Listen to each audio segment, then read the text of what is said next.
Welcome to this week's edition of Warrior Weekly. As always, joining me, Assistant Athletic Director Travis Whipple. After a long Thanksgiving break, we're back here for these weekly segments. And Travis, starting with women's basketball, they come back from their Colorado road trip with two quality wins over Colorado Springs and Oklahoma Panhandle State. Natalie Gigler and Michelle McDonald in both games, just about a double-double and doing very well so far this season. Well, hats off to the women's basketball team. They've really started their season on a high level and have a chance to equalize their best start that they've ever had in program history. So that's great to see. And anytime you can go on the road, especially over kind of a holiday break and Thanksgiving, and play in difficult environments, it's great. And two good wins against Colorado Springs and Oklahoma Panhandle State. But love the way that Katie Wolf has played early on in the season, really shooting the ball well. And you mentioned Natalie Gigler and Michelle McDonald. Really get it done on the inside and shoot the basketball at a high level, rebound, defend, and that's kind of the name of the game. Yeah, Natalie Gigler, 1,000 points and counting after cresting the 1,000-point mark for her career a couple of weeks ago against Clark College. And they're really starting to come together. Earlier this season, head coach Scott Ballard was saying they're still looking for that leader on offense. How they had Anna Wirtz and Molly Anderson, who are now both grad assistant coaches, helping them.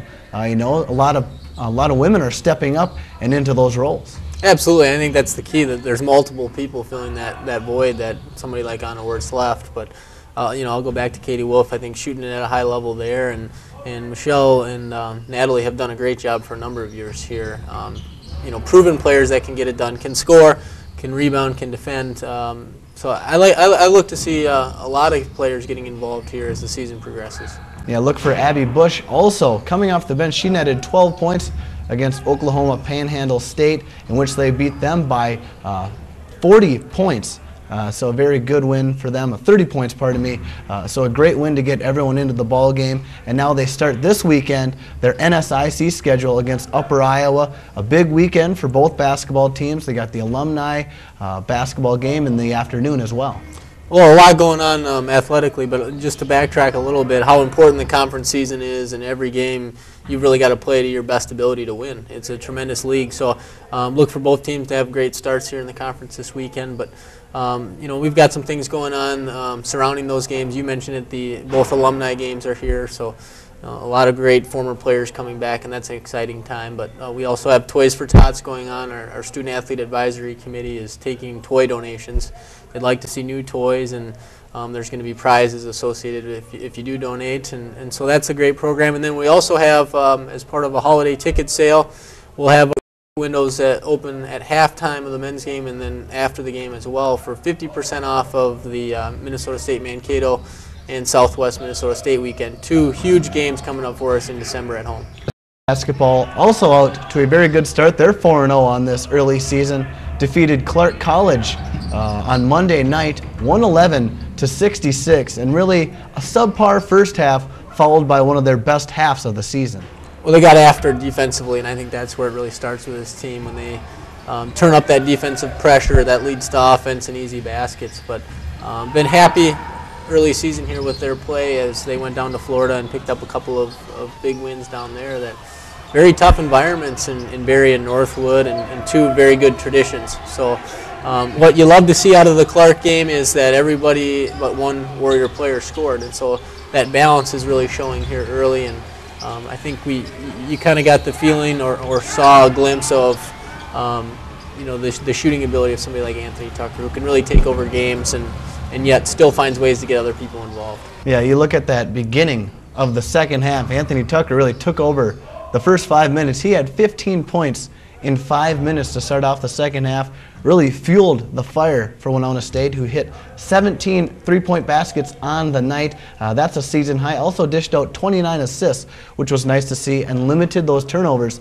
10 turnovers in the first half, had 0 in the second half. They're also looking forward to their alumni game this weekend, which you will be mic'd up for, hopefully, and be partaking in. I think you might be able to find that on an All Access next week, but I don't get a chance to play too often, and it's pretty exciting. Again, both the women's and the men's program, so many great former players that are going to be here competing in that. So of course, come out and watch, but I think it's fun to stay connected with all of those players. Yeah, Mike Leaf still said he said you were one of the best in shape athletes, and he says he might still be able to play on this team. So watch out for Mr. Travis Whipple this weekend. Moving on to women's track and field, an early start to their season. They're already going to get underway this weekend over in Mankato to start off their indoor season, and named as preseason Athlete of the Year, field event Athlete of the Year, was Rebecca Steer. Well, it's well deserved. I mean, she's the best thrower that's returning, and obviously has proved a lot in her career here. And she goes on every year and competes in the national meet, both indoor and outdoor, and been an All-American. Again, one of those student athletes you love because she does it in the classroom, gets involved in community service projects, and then competes at such a high level. So it's well deserved for Rebecca. And I think you can look at the other field athletes on our team that challenge her every day, that make her better because of the high caliber student athletes we have. Yeah, look at her resume. Finished last season ranked 4th, ranked 9th, ranked 13th, you name it, indoor, outdoor.